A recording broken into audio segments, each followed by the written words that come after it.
The Harley's engine dies with a final rumble, and Marcus, Reaper, Vaughn sits perfectly still in the driveway of his childhood home, a place he hasn't seen in 8 years.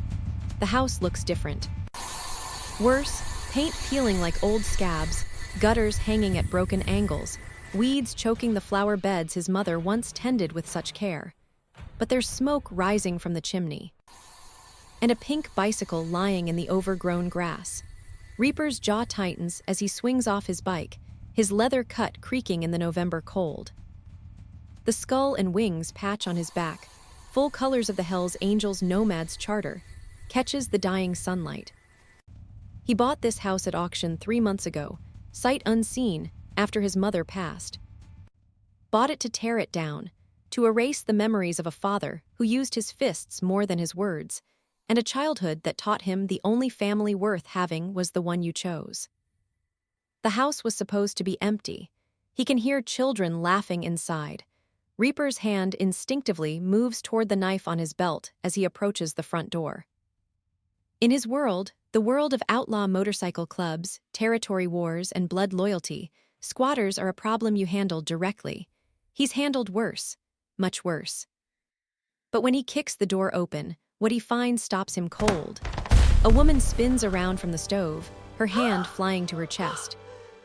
She's younger than he expected, maybe 30, with exhausted eyes and flour dusting her worn sweater.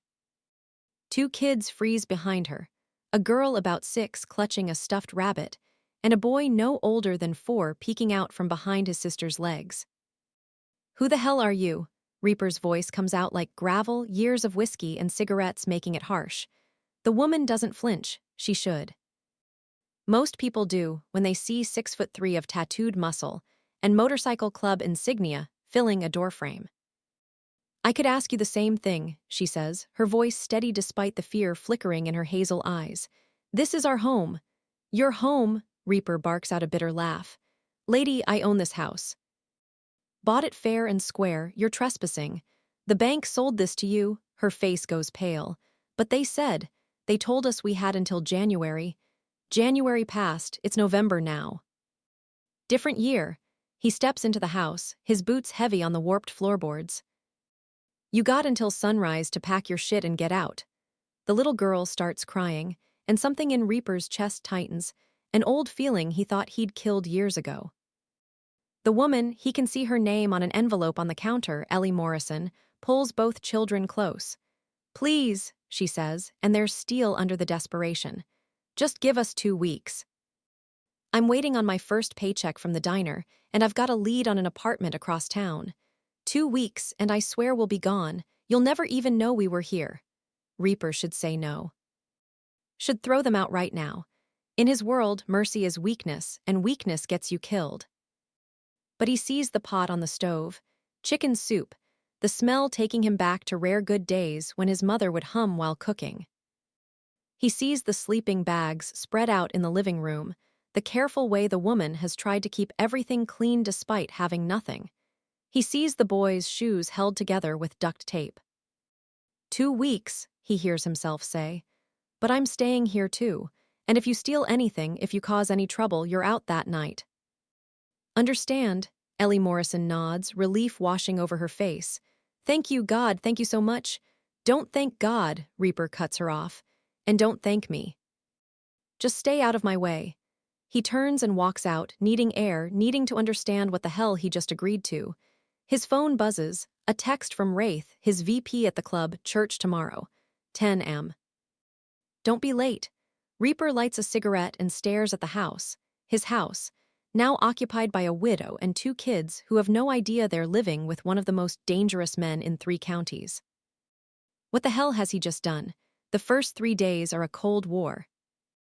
Reaper claims the master bedroom upstairs, the one that still smells faintly of his mother's lavender sachets, and makes it clear that the rest of the house is neutral territory.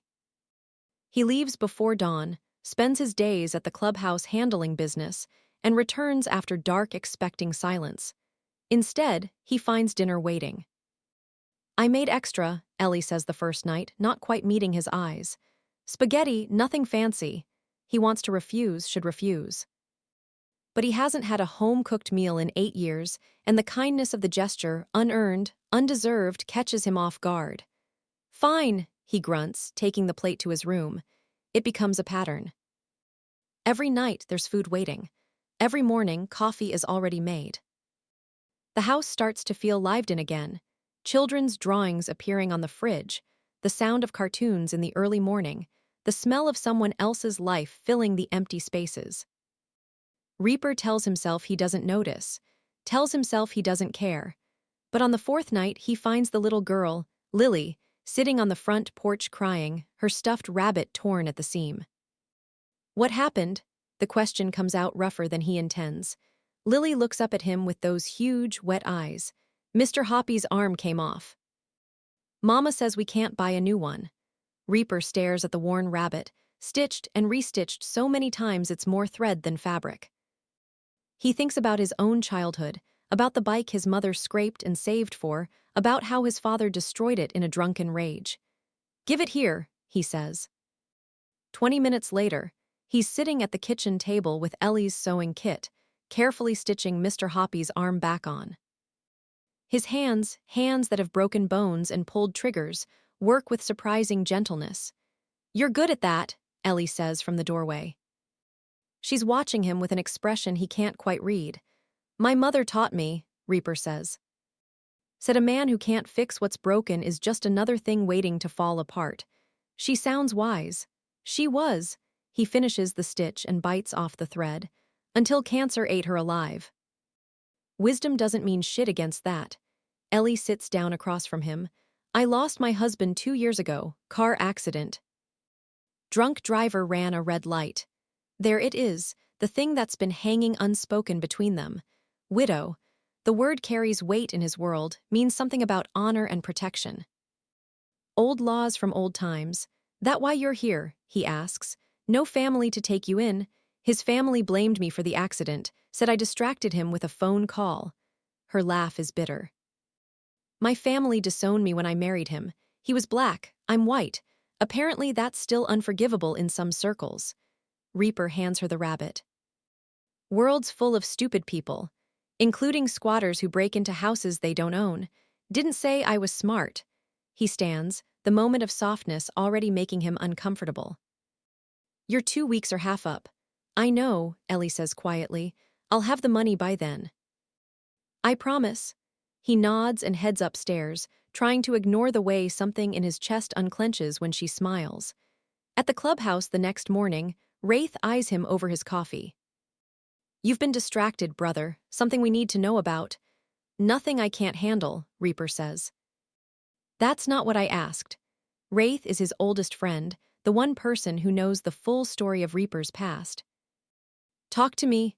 So Reaper tells him about the house, about Ellie and the kids, about the deadline that's rapidly approaching. Wraith is quiet for a long moment. "You know what the club's gonna say." "I know. Civilians are complications. Complications get brothers killed." "I said I know." Reaper's voice hardens. "It's 2 weeks, then they're gone." But even as he says it, he's not sure he believes it anymore. The moment that changes everything happens on day 9. Reaper comes home early. Engine troubles on his bike forcing him to cut a ride short. He walks into the house to find Ellie teaching Lily how to read at the kitchen table, her son Tommy drawing at her feet. "Sound it out, baby," Ellie encourages. "See a T." "What does that make?" "Cat," Lily practically shouts with pride. Ellie pulls her daughter into a hug, and the pure love in that gesture hits Reaper like a fist to the gut. He's never seen anything like it, not in his own childhood, not in the club, not anywhere. "Mr. Reaper." Tommy abandons his crayons and runs over, all 4-year-old energy and gap-toothed smile.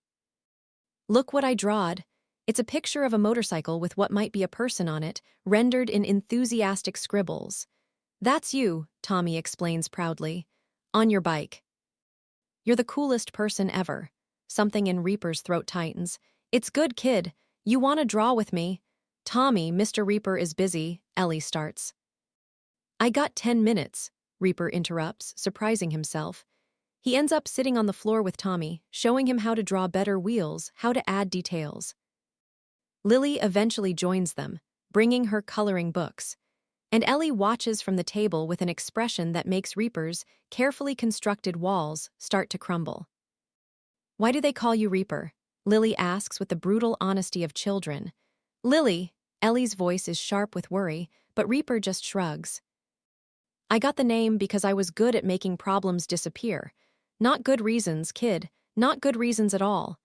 But you fixed Mr. Hoppy," Lily says, like this explains everything. "So you can't be all bad." Out of the mouths of children. That night, after the kids are in bed, Ellie finds him on the back porch smoking. "You didn't have to do that," she says. "Play with them. They're not so bad," Reaper admits. "For kids," Ellie laughs, a real laugh that transforms her tired face. "High praise from a Hell's Angel. You know what I am? I'm not blind. The patches, the bike, the way you carry yourself." She sits down beside him. "But I also see the way you fixed Lily's toy, the way you let Tommy show you his drawings. The way you've let us stay when you could have thrown us out 10 times over. Don't make me into something I'm not," Reaper warns. "I've done things that would keep you up at night. We all have our demons," Ellie says quietly. "Question is whether we're trying to outrun them or make peace with them." Before Reaper can respond, his phone explodes with alerts. Text from Wraith, from his road captain from half the charter. "Rival club hit our warehouse. Get to the clubhouse now." Reaper is on his feet instantly, that switch flipping inside him, from almost human back to the Reaper they fear. "I have to go," he says. Ellie sees the change in him, the way his whole body has gone tense and dangerous. "Be careful." It's been years since anyone said that to him and meant it. "Hey everyone, I want to pause here for just a moment. If you're loving this story of Reaper and Ellie, this collision between two worlds that shouldn't work but somehow might, drop a comment and let me know where you're watching from. Are you team, Reaper needs this family, or team, this can only end in heartbreak? And if you're not already subscribed, hit that button now because this story is just getting started, and trust me, what happens next is going to change everything for both of them. Now let's get back to the clubhouse, where Reaper's two worlds are about to collide in ways he never expected. The clubhouse is chaos when Reaper arrives. Brothers are armed and angry, some bleeding from the fight at the warehouse. The rival club, the Iron Serpents, hit hard and fast, stealing product and sending a message written in blood and broken bones. "They knew exactly when to hit," Wraith says, his knuckles split and bruising. "Someone talked." "Who?" Reaper's voice is deadly calm. "That's what we're figuring out." The club president, a scarred veteran named Kodiak, addresses the room. "But first, we respond. They hit us, we hit back twice as hard. That's the law."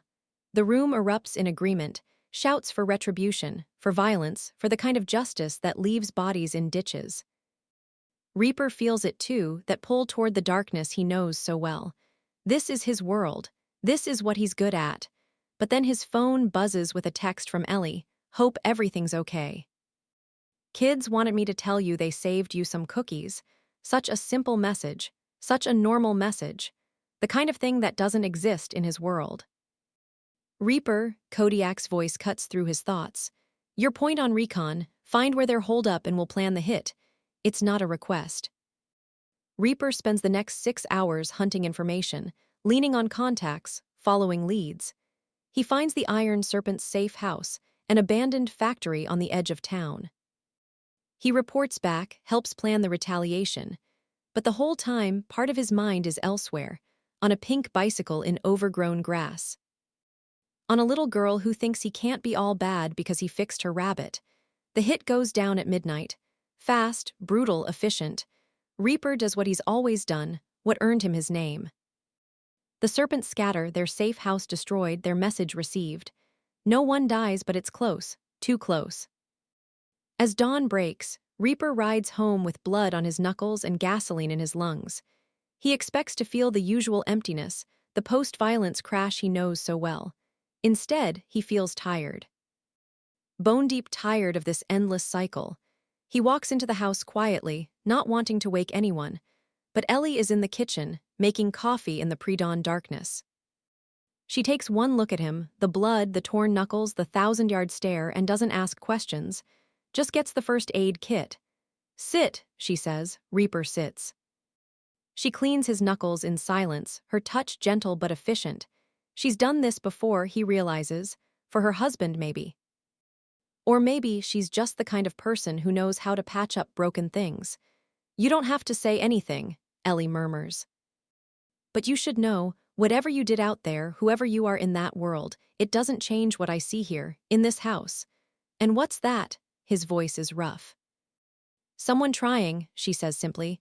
"That's all any of us can do." Reaper looks at her, really looks at her. At the strength in her tired eyes, the calluses on her hands from too much work, the way she's built a life for her kids out of nothing but determination and love. "Your 2 weeks are up tomorrow," he says, Ellie's hand still. "I know I have most of the deposit, but stay." She looks up at him, shocked. "What, stay?"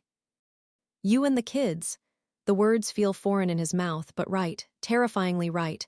"Pay what you can for rent or don't, just stay." "Reaper, I can't accept charity." "It's not charity. He struggles to find the words. "You're already living here, the kids are settled, and this house. It shouldn't be empty anymore." Tears well in Ellie's eyes. "Why? Why would you do this?" Because in the middle of his war-torn life, she and her kids have become something he didn't know he needed. Because for the first time in 8 years, coming home means something. Because Lily thinks he can't be all bad, and he's starting to believe her. But all he says is, "Because everyone deserves a second chance." Ellie throws her arms around him, and Reaper, who hasn't been hugged in years, who's forgotten what simple human warmth feels like, freezes for just a moment before carefully, awkwardly, hugging her back. "Thank you," she whispers. "Thank you so much." From the doorway, Lily and Tommy appear in their pajamas, rubbing sleepy eyes. "Is Mr. Reaper staying forever?" Tommy asks. Reaper looks at these 3 people who have invaded his house and his life, who have cracked open something in him he thought was dead and buried. "Yeah, kid," he says. "I think maybe I am." The next few weeks reshape everything. Ellie keeps her job at the diner but starts taking morning shifts, so she's home when the kids get back from school. Reaper adjusts his schedule with the club, taking on more local jobs so he's not riding out of town for days at a time. The house transforms. Repairs get made. Reaper fixes the gutters, replaces broken windows, paints over the worst of the damage. Ellie plants flowers in the beds his mother once tended, and somehow that feels like healing. But it's not all domestic bliss. The club notices the change in Reaper. Brothers start asking questions, making comments about his family situation. Most are harmless curiosity, but some carry an edge of concern. "Civilians make you soft," one of the younger brothers says during a ride. "Soft gets you killed." Reaper doesn't respond, just keeps writing, but the comment sticks, and it's true that he's changing. He thinks twice before taking violent jobs. He comes home instead of drinking at the clubhouse until dawn. He starts caring about things he swore he never would, like Tommy's first day at preschool, or whether Lily's making friends at school, or if Ellie's getting enough sleep. It scares the hell out of him. The tension comes to a head when the Iron Serpents retaliate against the Hell's Angels' retaliation. They hit a brother's business, send him to the hospital. Kodiak calls an emergency church meeting. "This ends now," the president declares. "We're going to war, full lockdown. Every brother on call, 24/7 until the Serpents are finished." Reaper knows what that means. Days, maybe weeks away from home. Back to the life he knows, the life he's always lived. "I need a couple days to handle personal business," Reaper says. The room goes quiet. "Personal business?" Kodiak's voice is dangerous. "We're at war, brother." "Nothing's personal right now. I've got civilians in my house, a woman and 2 kids. They need to be someone else's problem," Kodiak interrupts. "You're a Hell's Angel first. That's the oath you took. Or have you forgotten?" Reaper hasn't forgotten. The oath, the brotherhood, the loyalty that's kept him alive for 8 years. You don't walk away from the club. You don't choose outsiders over brothers. But he thinks about Lily showing him her first report card, all A's, so proud she could burst. About Tommy teaching him to play Go Fish. About Ellie falling asleep on the couch grading spelling tests from her night class, trying to build a better future. I haven't forgotten, Reaper says quietly.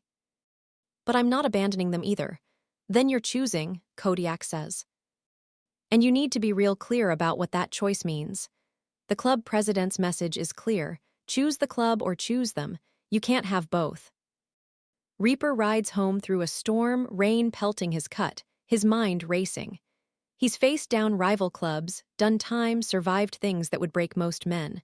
But this feels impossible. He finds Ellie waiting up for him, worry etched in every line of her face. What happened? She asks. So he tells her. About the war, about the ultimatum, about the choice he has to make. Ellie is quiet for a long moment. What do you want to do? I don't know, Reaper admits. The club, they're my brothers. They saved my life more times than I can count. Loyalty isn't just a word to us, it's everything. I understand, Ellie says, and I would never ask you to choose us over them. But Tommy drew you another picture today. Of all of us together, like a family, and Lily told her teacher that her Uncle Reaper is the bravest person she knows. Ellie's voice cracks slightly. We're not asking you to choose, Marcus. We're just asking you not to disappear. It's the first time she's used his real name instead of his road name. The intimacy of it shakes something loose in his chest. I won't, he promises. I'll figure this out. But as he lies in bed that night, listening to the house settle around him, Reaper wonders if that's a promise he can actually keep. The war escalates fast. Over the next 72 hours, the Iron Serpents hit 2 more Hell's Angels businesses. The club responds with equal brutality. It's the kind of cycle Reaper knows too well, violence breeding violence, until someone ends up dead or in prison. He tries to balance both worlds. Days at the clubhouse running reconnaissance, planning strategy, backing up his brothers. Nights at home, trying to be present for Lily's bedtime stories and Tommy's endless questions about motorcycles. But the strain shows. You look exhausted, Ellie says one night, finding him at the kitchen table at 2 a.m., nursing whiskey and staring at his phone. Dozens of texts from the club demanding his presence. Can't sleep, he admits. Ellie sits across from him. Talk to me. So Reaper does something he's never done before. He opens up.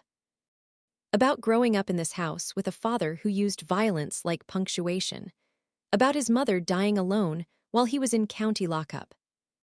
About finding the Hell's Angels and finally having brothers who had his back, a family that made sense. The club saved my life, he says, gave me purpose when I had none. And now they need me, but being here. He gestures around the kitchen, at the kids' drawings on the fridge, at the normalcy he never thought he'd have. This matters too. And I don't know how to do both. Maybe you're not supposed to, Ellie says gently. Maybe this is life telling you it's time for something different. You don't walk away from the club. It doesn't work like that. I'm not saying walk away. I'm saying maybe there's another path. She reaches across the table, taking his scarred hand in her smaller one. You're not the same man who kicked down that door 2 months ago, Marcus. You've changed. I've watched it happen. Change doesn't mean shit if it gets people hurt. Before Ellie can respond, headlights sweep across the front window. A motorcycle engine, multiple engines roar to life outside. Reaper is on his feet instantly, his hand moving to the gun he keeps tucked in his waistband. Through the window, he sees 4 bikes. Iron Serpent's colors. Get the kids, he says, his voice deadly calm. Back bedroom, lock the door, don't come out until I tell you. Marcus, now Ellie, G.O., she runs. Reaper hears her wake the kids, hears their confused, sleepy voices as she ushers them away. He checks his gun, 9 rounds, and positions himself by the door. The Serpents don't break in. They idle in the street, engines rumbling like threats. Then one pulls into the driveway, and Reaper recognizes the rider, Viper, the Serpent's enforcer. Viper kills his engine and pulls off his helmet. Reaper, we need to talk. Nothing to talk about, Reaper calls back. It's about the war, about ending it. That gets Reaper's attention. He steps onto the porch, gun visible in his hand. I'm listening. Your president's out of control, Viper says. This war's bad for both our clubs. People are getting hurt. Businesses are getting destroyed. And for what? Pride. You started this, and we want to finish it. But Kodiak won't answer our calls. Viper looks at the house, at the children's toys barely visible in the porch light. We heard you might be more reasonable. You tracked me to my home, Reaper's voice goes cold. Where civilians live, you think that makes you look reasonable. We're not here to hurt anyone. We're here because you're the only brother who might actually listen. Viper holds up his hands, showing they're empty. Meet with us, neutral ground, no weapons, just talk. If we can broker a peace, this ends tonight. And if I say no, then this war keeps going until one of our clubs is destroyed. Is that what you want? Reaper thinks about Lily and Tommy hiding in the back bedroom, terrified. Thinks about Ellie trying to build a normal life in a world that's anything but normal. Thinks about his brothers bleeding in hospital beds, their businesses in ruins. I'll talk to my president, Reaper says. But you come to my house again, neutral or not, and I'll put bullets in all of you. We clear. Crystal, Viper says, you've got our number. Use it. The serpents ride off, leaving Reaper standing on the porch with adrenaline crashing through his system. Inside, he finds Ellie and the kids huddled in the back bedroom. Lily is crying and Tommy is trying to be brave but failing. Ellie's face is pale but determined. They're gone, Reaper says. You're safe. Tommy launches himself at Reaper, wrapping small arms around his legs. I was scared. Reaper picks him up, something he's gotten better at over the weeks, and holds him close. I know, buddy, but I've got you. All of you? Later, after the kids finally fall asleep and Ellie's sitting on the couch with a blanket wrapped around her shoulders, Reaper makes the call he's been dreading. Kodiak. We need to talk. The emergency church meeting is tense. Reaper stands before his brothers and tells them about the serpent's visit, about their peace offer. The room erupts, some brothers calling for more violence, others cautiously interested in ending the bloodshed. This is a trap, Wraith says, his loyalty to Reaper clear even through his concern. They show up at your house, threaten your people, then offer peace. That's not how it works. They didn't threaten anyone, Reaper says. They made an offer. One we should at least consider. Consider, Kodiak's voice cuts through the noise. Since when do we negotiate with clubs that hit us first? Since the war started costing us more than our pride is worth, Reaper shoots back. 3 brothers in the hospital. 2 businesses destroyed. For what? So we can prove we're tougher than they are? It's about respect, Kodiak says. No, it's about ego. Reaper stands his ground. And brothers are bleeding for it. The room goes silent. You don't talk to the president like that. You especially don't do it in front of the whole charter. Kodiak steps close to Reaper, their faces inches apart. You've got something to say to me, brother. Say it clear. I think we should meet with them, Reaper says. Hear what they're offering. If it's bullshit, we walk. If it's real, we end this before more blood gets spilled. And what about club honor? What about the brothers who already bled for this? They bled for the club, Reaper says. Not for a war that serves no purpose. There's honor in protecting your brothers. There's also honor in knowing when to stop fighting. For a long moment, Kodiak just stares at him. Then this is about those civilians in your house. This is about doing what's right. Right, Kodiak laughs bitterly. You've been in this club 8 years, Reaper. You know there's no right in our world. There's only loyal or dead. Then maybe our world needs to change. The words hang in the air like a grenade with the pin pulled. Outside, Kodiak orders. Now, on the clubhouse porch, away from the others, the president lights a cigarette and studies Reaper carefully. You love her, Kodiak says. It's not a question. Reaper doesn't deny it. I didn't mean to. Never do. Kodiak takes a drag. I had an old lady once before the club. She wanted me to choose her or the life. I chose the life. Spent the next 10 years wondering if I made the right call. Did you? Depends on the day. Kodiak flicks ash into the night. But I'll tell you this, if you're in, you're all in. This club doesn't do halfway. So you need to decide right now. Are you a Hell's Angel first, or are you a family man pretending to wear the patch? Reaper looks at his president, a man who saved his life, who gave him purpose, who taught him what brotherhood meant. But he also thinks about Lily asking him to read her bedtime story, about Tommy drawing pictures of them together, about Ellie holding his hand across the kitchen table at 2 a.m. "I'm a Hell's Angel," Reaper says slowly, "but I'm also learning to be something more, and if this club can't make room for that, then maybe I've outgrown it." Kodiak's eyes narrow. "That's your final answer?" "No, my final answer is this: I'll meet with the serpents, I'll try to broker peace. And if it works, if we can end this war without more blood, then I've served my brothers better than any retaliation ever could. If it doesn't work," Reaper meets his president's gaze, "then I'll ride beside you into whatever comes next. But I'm done choosing between two parts of myself. I'm both or I'm nothing." For a long moment, Kodiak doesn't respond. Then he nods slowly. "You've got balls, Reaper." "Always have." He stubs out his cigarette. "Fine, set up the meat. But you're taking Wraith and two other brothers. If this goes sideways, I want you backed up." "Agreed. And Reaper, if this piece doesn't stick, if the serpents use this as an opening to hit us again," Kodiak's voice goes hard, "then you're the one who'll finish it. Understood?" "Understood." Reaper walks back inside to find Wraith waiting. "You just told the president he's wrong," Wraith says quietly, "and survived." "That's new." "Yeah, well, I'm trying new things lately." "It's the woman, isn't it? And the kids?" Reaper doesn't answer, but his silence speaks volumes. Wraith claps him on the shoulder. "For what it's worth, I'm glad you found something worth fighting for besides the club. Most of us never do." The meet happens at a neutral location, an abandoned parking lot on the edge of town, equidistant from both club territories.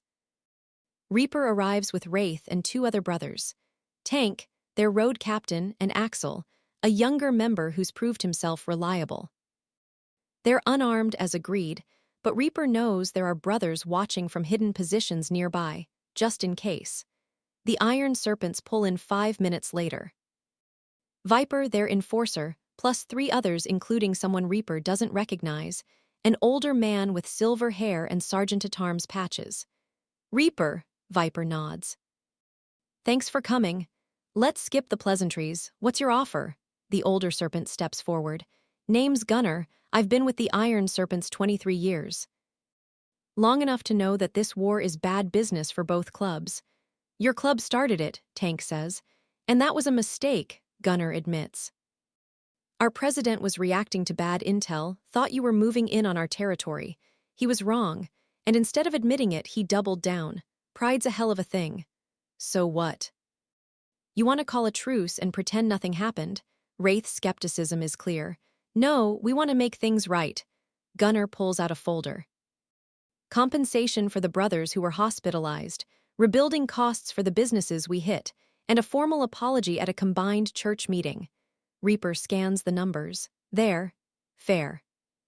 "Surprisingly fair. Why now?" he asks. "You could keep fighting." "Because 2 nights ago, one of your brothers put my nephew in the ICU," Gunner says quietly. "The kid's 19, barely a prospect. And he's got 2 cracked ribs, and a concussion because he was in the wrong place at the wrong time. I looked at him in that hospital bed and I thought, what the hell are we doing?" There's raw honesty in Gunner's voice, the kind that cuts through bullshit and bravado. "I've got civilians in my house," Reaper says. "A woman and 2 kids. Last night, 4 of your brothers rode up to my home, scared the hell out of them. That's not something I can just forget. And we're sorry for that," Viper says. "That was my call and it was the wrong one. We should have contacted you through proper channels. You think an apology fixes that? No, but this might." Gunner nods to Viper, who pulls out another document. "Neutral territory agreement. Neither club goes near residential areas where the other has family. Hard boundary. Anyone violates it, their own club handles the punishment." Reaper looks at his brothers. Tank and Axel seem cautiously interested. Wraith is harder to read, but he's not shutting it down. "I need to take this to my president," Reaper says. "We understand." "But Reaper," Gunner meets his eyes, "I heard you've been trying to build something. A life outside the club, that's not easy in our world, but it's worth protecting. Don't let pride, yours or anyone else's, destroy what you've built. The words hit home harder than Reaper wants to admit. Okay, we need to pause here because I'm dying to know what you think. Should Reaper push for peace even if some of his brothers don't want it? Is he right to try to bridge his two worlds, or is he asking for disaster? Drop your predictions in the comments. What do you think happens when he brings this deal back to Kodiak? And while you're down there, let me know what you're feeling about Ellie and the kids. Are they the salvation Reaper needs, or is this whole situation doomed? If you're invested in this story, make sure you're subscribed because the conclusion is going to hit you right in the heart. Trust me on this one. Now, let's see how the club reacts to Reaper's peace deal. The clubhouse erupts when Reaper presents the serpent's offer. Half the brothers want to take the deal. The other half call it weakness, surrender, dishonor. Arguments explode across the room, brother against brother, loyalty tested in real time. Kodiak silences them with a single raised hand. Reaper brought this deal, the president says, so Reaper gets to make his case, then we vote. All eyes turn to Reaper. He thinks about every speech he's heard in this room over the years. Calls to arms, declarations of war, pledges of brotherhood unto death. But when he opens his mouth, he doesn't talk about club politics or territory or pride. He talks about Tommy. 3 nights ago, a 4-year-old kid asked me if I was staying forever, Reaper says. And I realized something. I've spent 8 years being the Reaper, being the guy who makes problems disappear, who rides into darkness and doesn't flinch. And I was good at it. I'm still good at it. He pauses, looking at each brother in turn. But I'm tired of being just that. I'm tired of violence being the only language I speak. I'm tired of waking up and wondering which brother won't make it home. And I'm tired of watching civilians get caught in the crossfire of our wars. This is the life we chose, one brother calls out. It is, Reaper agrees. But that doesn't mean it's the only life we can have. The serpents are offering us a way out. Fair compensation, clear boundaries, peace. Not because they're weak, but because they're smart enough to know when to stop fighting. And you think we should take it? Tank asks. I think we should consider what we're actually fighting for, Reaper says. Is it honor? Then there's honor in being strong enough to accept an apology and move forward. Is it respect? Then there's respect in being the club that chose peace over pointless bloodshed. Is it protection of our brothers? Then there's protection in ending a war before more of us end up in hospitals or worse. Wraith stands. Reaper's right. I've been in this club 15 years, and I've seen too many wars that accomplished nothing but filling cemeteries. The serpents are offering us a good deal. We'd be fools not to take it. One by one, other brothers stand in support. Not all of them, there's still resistance, still anger, but enough. Kodiak watches it all with unreadable eyes. I call a vote, the president finally says. All in favor of accepting the Iron Serpent's peace terms. Hands go up. Reaper holds his breath, counting. It's close. Too close. But when the count finishes, peace wins by 4 votes. Motion passes, Kodiak declares. We accept their terms. Reaper, you'll be our representative at the combined church meeting. Make sure they hold up their end. After the meeting, as brothers file out, some clapping Reaper on the back while others avoid his eyes, Kodiak pulls him aside one more time. You changed something here today, the president says. I'm not sure if it's good or bad yet, but you changed it. Maybe change is what we needed. Maybe, Kodiak studies him. You're different, Reaper, softer in some ways, harder in others. That woman and those kids, they're good for you. They are. Don't lose yourself completely in them, Kodiak warns. The club still needs the Reaper sometimes. Can you be both men? Reaper thinks about fixing stuffed rabbits and drawing pictures with kids, about planning retaliations and standing up to rival clubs, about reading bedtime stories and negotiating peace treaties. I'm learning too, he says. The combined church meeting happens 3 days later. Both clubs gather at a neutral location, a VFW hall rented for the occasion. Tension fills the air like electricity, but it's not the hostile tension of war. It's the awkward tension of enemies trying to become something else. The Iron Serpent's president, a hard-faced man named Crow, stands before both clubs and does something Reaper never thought he'd see. He apologizes. "We were wrong to hit your warehouse," Crow says, his voice carrying to every corner of the room. "We acted on bad information and worse judgment, and instead of making it right, we made it worse." The Iron Serpents offer formal apology to the Hell's Angels Nomads Charter. The words cost him. You can see it in the way his jaw tightens, the way his brothers shift uncomfortably. But he says them anyway. Kodiak accepts with equal formality, documents are signed, compensation is transferred, boundaries are agreed upon. And just like that, a war that could have lasted months ends in a single night. Afterward, Gunner pulls Reaper aside. "Thank you," the older serpent says, "for pushing this through your club. I know it wasn't easy. You gave us a fair deal, that made it easier. My nephew's out of the ICU," Gunner says. "He's going to be okay, and he's out of the life, I made sure of that." "Some kids aren't built for it. None of us are built for it," Reaper says. "We just survive it the best we can. Or we change it." Gunner extends his hand. "To new roads, brother. May they be smoother than the old ones." They shake, and Reaper feels something shift in his chest. Not the end of one life and the start of another, but emerging, two halves becoming whole. He rides home under a full moon, his engine purring beneath him, the night wind cold on his face. And for the first time in years, he's not running from something or toward something. He's just going home. The house is lit when he pulls into the driveway. Through the window, he can see Ellie helping Lily with homework while Tommy plays with his trucks on the floor. Such a simple scene, such a normal scene, such a perfect scene. Reaper kills his engine and sits for a moment just watching. Remembering the man who kicked down this door 3 months ago, angry, isolated, convinced that violence and brotherhood were the only things worth living for. That man is still inside him. Will always be inside him, but he's not only that man anymore. Ellie sees him through the window and smiles, waving him inside. The kids spot him and run to the door, throwing it open before he's even off his bike. "Mr. Reaper, Mr. Reaper." Tommy crashes into him with the full force of 4-year-old enthusiasm. "We made cookies, the chocolate chip kind you like." Lily hangs back, a little more reserved, but her smile is genuine. "Did you fix the war?" out of the mouths of children.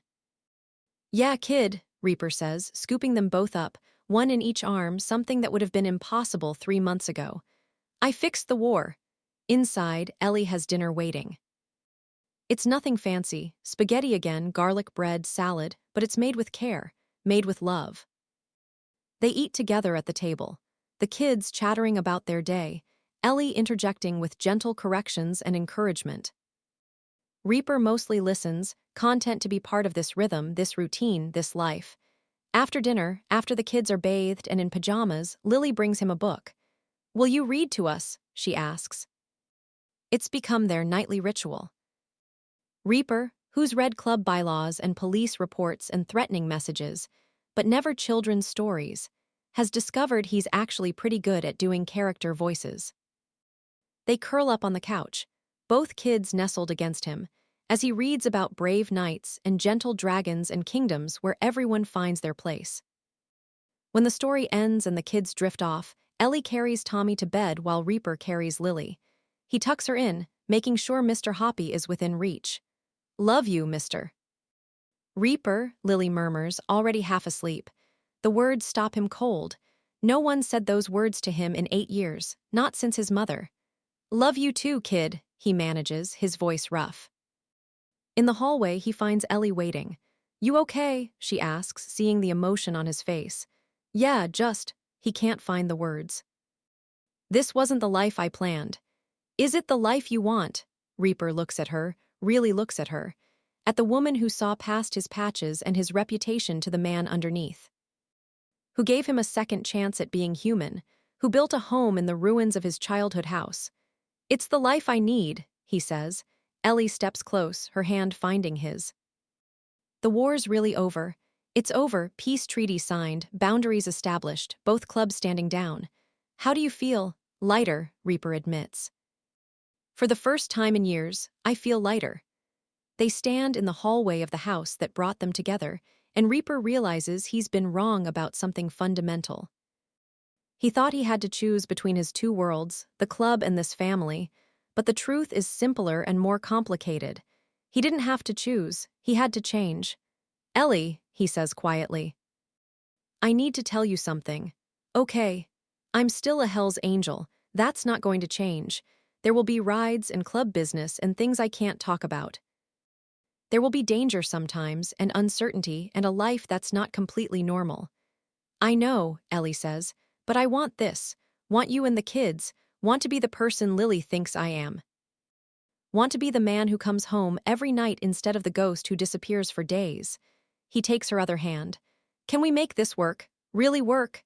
Ellie's smile is soft and genuine. "Marcus Vaughn, we've been making it work for 3 months. I think we can keep going. Even with the complications. Especially with the complications. They're what make us real." Reaper pulls her close, and they stand there in the hallway. A Hell's Angel and a widow, an outlaw and a civilian, two broken people who found something whole in each other. "Thank you," he whispers into her hair. "For what?" "For saving me. I came here to tear this house down, to destroy the past. And you showed me how to build a future instead."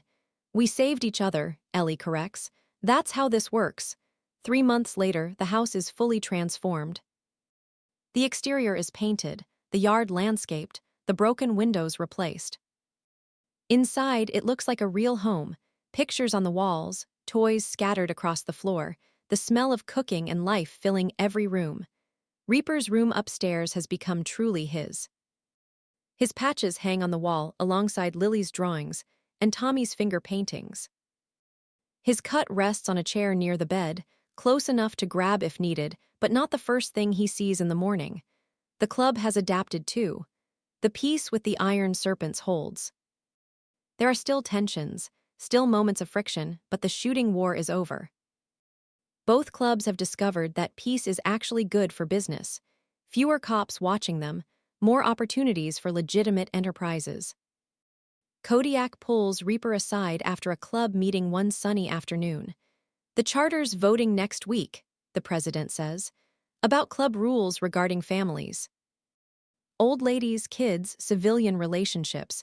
We're updating our bylaws to reflect new realities. Because of me. Because of a lot of brothers who want what you found. You showed us it's possible." Kodiak claps him on the shoulder. "You changed the club, Reaper. For better or worse, you changed us. Is that okay? Ask me in 5 years, but right now, yeah. I think it's okay." At home, Ellie's night school has paid off. She's gotten a better job at a local accounting firm, something with regular hours and actual benefits. She still worries about money, old habits die hard, but the constant terror has eased. The kids are thriving. Lily's reading at a 2nd grade level despite being in 1st grade. Tommy has started preschool, and according to his teachers, never stops talking about his Uncle Reaper, who rides motorcycles and fixes things. One Saturday morning, Reaper is in the garage working on his bike when Tommy wanders in. "Can I help?" the kid asks. "Sure." "Hand me that wrench." They work in comfortable silence for a while, Reaper explaining what he's doing, Tommy asking endless questions about engines and oil, and "Why does your bike sound so cool?" "Mister Reaper," Tommy says eventually, "are you gonna be my dad?" The wrench slips from Reaper's hand, clattering on the concrete floor. "What makes you ask that, buddy?" "Because you're here all the time. And you fix things and read us stories and help Mama when she's tired. That's what dads do, right?" Reaper crouches down to Tommy's level. "Your dad was a good man who loved you very much. I'm not trying to replace him. I know, Mama told us about him, but he's gone." Tommy's 4-year-old logic is brutally simple. "And you're here. So can you be my dad too?" Reaper has faced down rival clubs and cops and his own demons, but this question undoes him completely. "I'd be honored, Tommy. If your mama's okay with it, and Lily's okay with it, then yeah, I can be your dad too." Tommy throws his arms around Reaper's neck. "Cool, can I call you dad instead of mister?" "Reaper, maybe start with just Reaper," he suggests, his voice rough with emotion. "Work up to the other thing." That night, after the kids are in bed, Reaper tells Ellie about the conversation. He asked if you could be his dad, she says, not quite a question. Yeah, what did you say? I said if everyone's okay with it, then I'd be honored. Ellie is quiet for a long moment, her fingers playing with the edge of her coffee cup. I never thought I'd feel this way about anyone after David died. I thought that was it, one great love in my life and then just survival. And now I wake up every morning amazed that you're still here, that you chose us. That you keep choosing us. She looks up at him, tears shining in her eyes. I love you, Marcus Vaughn. I love you in a way that's different from how I loved David, but no less real. No less true. I love you too, Reaper says, and the words that once felt impossible now feel like the most natural thing in the world.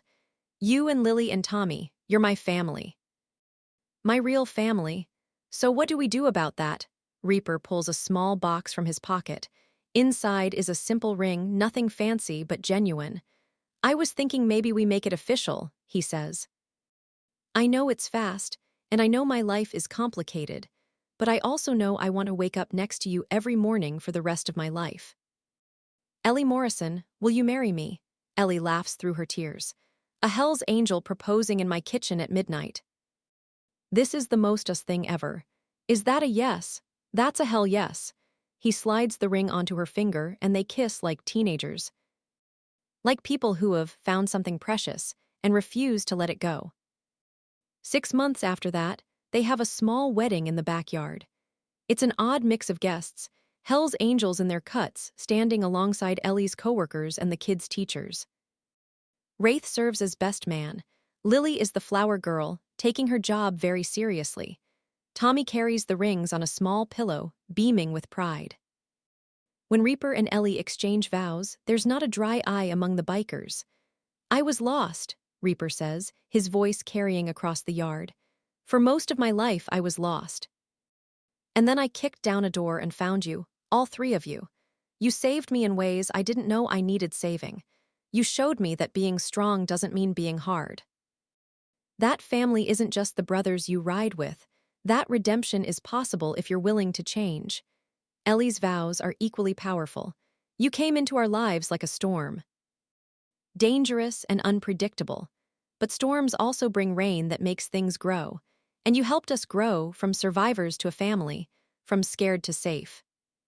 From lost to found.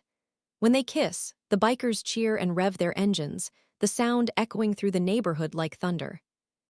At the reception, Reaper watches his new family mingle with his club brothers. Watches Lily teaching Tank how to do a cartwheel. Watches Tommy showing Wraith his collection of toy motorcycles. Watches Ellie laughing with some of the old ladies, finally having friends who understand this strange life. Kodiak approaches with a beer and a knowing smile. Never thought I'd see the day, the president says. Reaper domesticated. Not domesticated, Reaper corrects. Evolved. Fair enough. Kodiak raises his beer. To evolution, then. And to brothers who show us new ways forward. They drink, and Reaper feels the weight of his past lifting just a little more. Later, as the sun sets and the party winds down, Reaper finds himself on the porch. The same porch where he stood months ago, gun in hand, ready for war. Now Ellie sits beside him, her head on his shoulder, while Lily and Tommy,